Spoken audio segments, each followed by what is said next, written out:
श्री गणेशाय नमः। अचिंत्याय व्यक्तिरूपाय निर्गुणाय गुणात्मने समस्त जगदाधार मूर्तये ब्रह्मणे नमः। मैं डॉक्टर निगम पांडे कामेश्वर सिंह दरभंगा संस्कृत विश्वविद्यालय की अंगीभूत इकाई धर्म समाज संस्कृत महाविद्यालय मुजफ्फरपुर के ज्योतिष विभाग में सहायक प्राचार्य के रूप में कार्यरत हूँ। आप सभी को इस ऑनलाइन कक्षा में स्वागत करता हूँ। यह कक्षा शास्त्री प्रथम वर्ष के छात्रों के लिए है, जिसमें जन्मपत्र दीपक संपूर्ण भाग लगा हुआ है। मैं प्रत्यक्ष कक्षा के माध्यम से बहुत से अंशों का अध्यापन करा चुका हूँ, फिर भी मैं सभी छात्रों के लिए प्रारंभ से ऑनलाइन कक्षा के माध्यम से अध्यापन करा रहा हूँ। अतः हम जन्मपत्र दीपक ग्रंथ का अध्ययन प्रारंभ करें। यत्कृपालेशतः सर्वे केन्द्रे साद्या दिवौकसः इष्टं दातुं समर्थः शिव तम रामं शिरसा नुमः।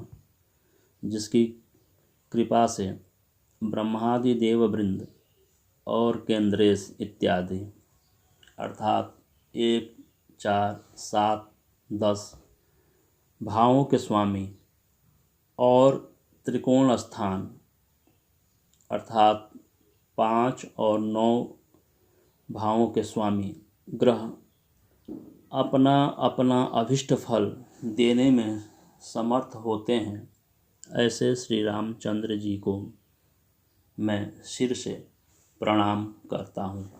यह इस ग्रंथ का मंगलाचरण है।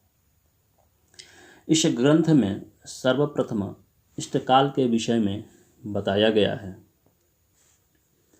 अभिष्ट काल को इष्टकाल कहते हैं, अर्थात सूर्योदय से जन्म समय तक के काल को इष्टकाल कहते हैं। इष्टकाल साधन की विधि ज्योतिष शास्त्र में स्पष्ट रूप से बताई गई है। सामान्यतः इष्टकाल के 3 भेद होते हैं। पहला जो भेद होता है, अगर किसी का जन्म सूर्योदय के बाद और दिन 12:59 के बीच में हुआ है, तो जन्म समय में सूर्योदय को घटा देते हैं और 2.5 से गुणा कर देते हैं। 2.5 से गुणा करने का तात्पर्य यह है कि हमारा जन्म समय जो होता है वह स्टैंडर्ड टाइम से होता है और इष्टकाल ज्योतिष के अनुसार होता है। पहले तो हम यह जान लें कि दोनों में क्या भेद होता है, स्टैंडर्ड टाइम और ज्योतिष के अनुसार जो घटी पल होता है उसमें क्या भेद होता है। तो हम लोग ये सभी लोग जानते हैं कि 24 घंटा में 1 दिन रात्रि होती है और उसी प्रकार 60 घटी में 1 दिन रात्रि होती है, अर्थात 24 घंटा बराबर 60 घटी। अब जो ज्योतिष की इकाई है उसके बारे में भी हम जान लें कि ज्योतिष की इकाई कैसी होती है। तो हम देखते हैं कि 60 बीपल में 1 पल होता है और 60 पल में 1 घटी होती है। 60 घटी में 1 दिन और रात्रि अर्थात 1 अहोरात्र होता है। तो इस प्रकार से हमारी इकाई ज्योतिष के अनुसार है। अब हम जो इष्टकाल का दूसरा प्रकार है अर्थात जो दूसरा भेद है उसके बारे में हम जानेंगे। अगर किसी का जन्म 1 बजे दिन के बाद और रात्रि 12:59 तक के बीच में हुआ है, तो जन्म समय में 12 संख्या जोड़कर फिर उसमें सूर्योदय घटा देते हैं और शेष में 2.5 से गुणा कर देते हैं तो इष्टकाल हो जाता है।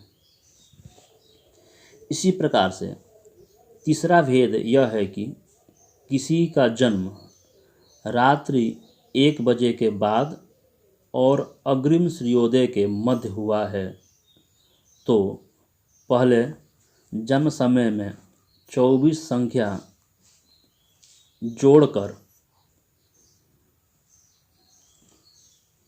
उसके बाद जन्म समय में सूर्योदय घटा देते हैं और घटाने के बाद उस संख्या में 2.5 से गुणा कर देते हैं तो हमारा इष्टकाल हो जाता है।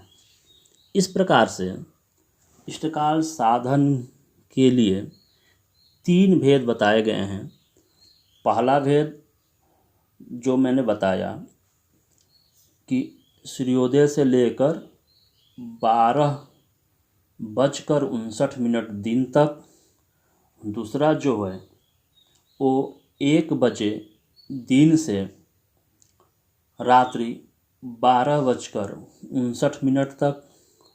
जो तीसरा भेद है वो रात्रि 1 बजे के बाद और अग्रिम सूर्योदय के पहले अगर जन्म हो रहा हो तो ये तीसरा भेद से हम इष्टकाल साधन कर सकते हैं। तो पहले भेद में तो जन्म समय में हम कुछ नहीं करेंगे, परंतु दूसरे भेद अर्थात जो दूसरा प्रकार है अर्थात 1 बजे के बाद और रात्रि 1 बजे के पहले का जो जन्म होगा उसमें हम जन्म समय में 12 संख्या को जोड़ देंगे। जो तीसरा भेद है अर्थात रात्रि 1 बजे के बाद और अग्रिम सूर्योदय के पहले अगर जन्म है तो उसके जन्म समय में हम 24 संख्या को जोड़ देते हैं और उसके बाद से जो हम पहले जो प्रक्रिया हम बताए हैं उस प्रक्रिया के माध्यम से हम इष्टकाल को साधन कर सकते हैं। अब इस इष्टकाल का साधन जो हम करते हैं उसी के माध्यम से हम जन्मपत्री निर्माण कर सकते हैं, क्योंकि यह जो ग्रंथ है जन्मपत्र दीपक ये जन्म कुंडली निर्माण का मुख्य साधन है। इसके बिना हम जन्म पत्री निर्माण नहीं कर सकते हैं। इसलिए इस ग्रंथ में सर्वप्रथम इष्टकाल के विषय में बताया गया है। अब हम उदाहरण के रूप में लिखित रूप में आप लोगों के समक्ष हम इष्टकाल का जो भी विधि है अर्थात प्रथम विधि, द्वितीय विधि और तृतीय विधि है वो आप लोगों के समक्ष में प्रस्तुत कर रहा हूँ लिखित रूप से।